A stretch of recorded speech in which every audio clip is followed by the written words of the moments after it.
Ele montou essa exposição no PSON em Nova York e no Louvre em Paris, né?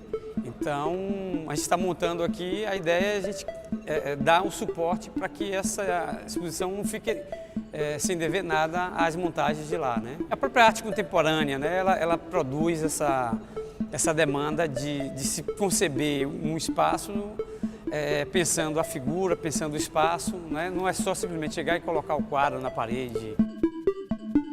Não é a primeira vez em Salvador, é a primeira vez no Brasil. E eu acho que isso aí é que faz uma diferença, o fato de ser em Salvador.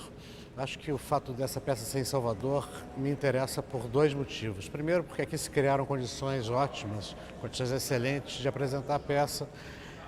E o meu compromisso com a peça, evidentemente, é de tê-la em condições de excelência para mostrá-la, uma vez que me parece que é uma peça importante dentro da minha obra. A exposição A Luz de Dois Mundos volta os olhos do globo para Salvador e coloca a cidade definitivamente no painel da arte contemporânea.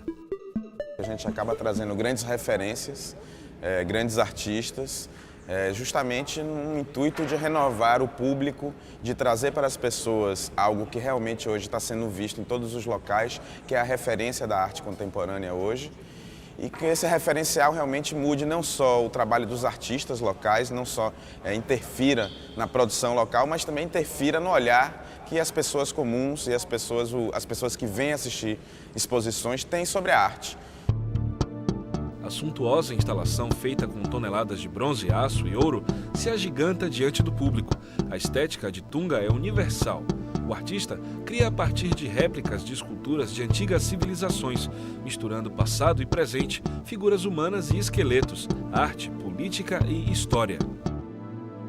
Uma das questões que se apresentou sempre na minha obra era a possibilidade de você falar com todo e qualquer ser humano. Para se falar com todo e qualquer ser humano, é preciso abrir mão de uma série de coisas que são muitas vezes muito agradáveis, que são tributárias de uma cultura local, que são tributárias da sua própria cultura local.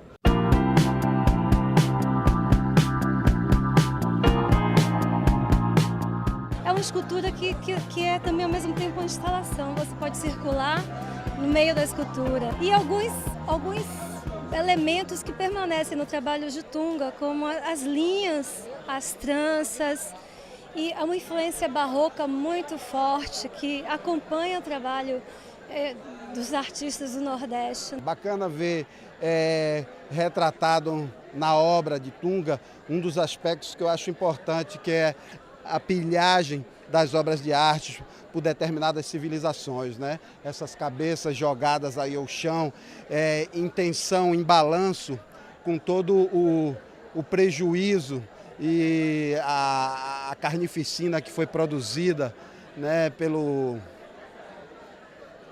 Europa, pelas civilizações ditas, cultas, em relação ao resto do mundo, ao Novo Mundo principalmente. Então é muito bacana ver esse tema tratado de forma tão intrigante e tão complexa. Essa exposição é monumental.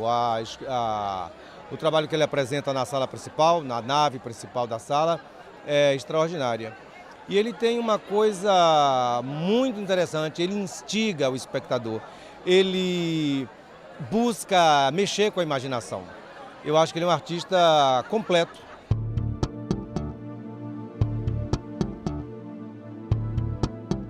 Acho que a arte contemporânea, acho que a arte em geral, acho que a poesia em geral, é um modo de pensar, é um modo.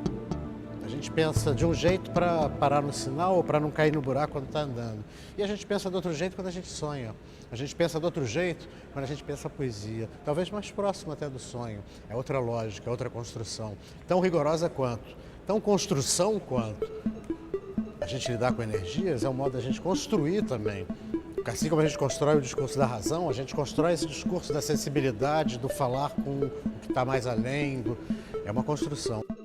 No espaço do museu, o olhar escultórico contemporâneo fragmentado de Tunga dialoga com as obras de Rodin, um cânone da arte moderna.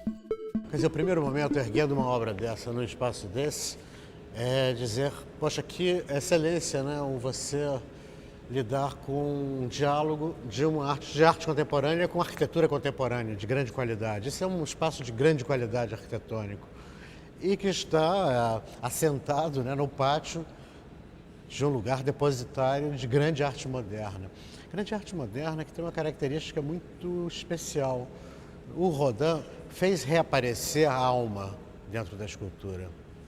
Até foi curioso, porque eu chegando aqui ontem, havia uma entrevista e me falaram de pontos de oxidação nos gessos.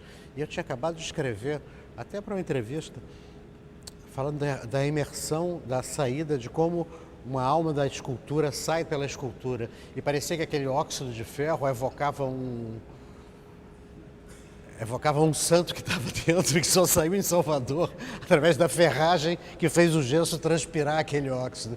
Eu realmente fiquei muito contente, embora, lógico, penalizado por tratar-se de uma obra de valor, mas aquilo enquanto metáfora da transpiração de um óxido de ferro, que é a estrutura de um gesso, reaparecer na superfície cutânea desse gesso, dessas obras, me parecia uma referência de que aquela alma estava emergindo. E isso, no momento em que eu estava montando isso aqui, eu fiquei muito contente. Eu acho que no Rodin reaparece esse momento, no começo da arte moderna, de você fazer uma coisa existir não pela sua razão material, mas pela razão de que essa matéria contém no seu interior alguma coisa, através do gesto do artista, e faz essa coisa pregnante de algo mais que não é apenas a matéria e a forma.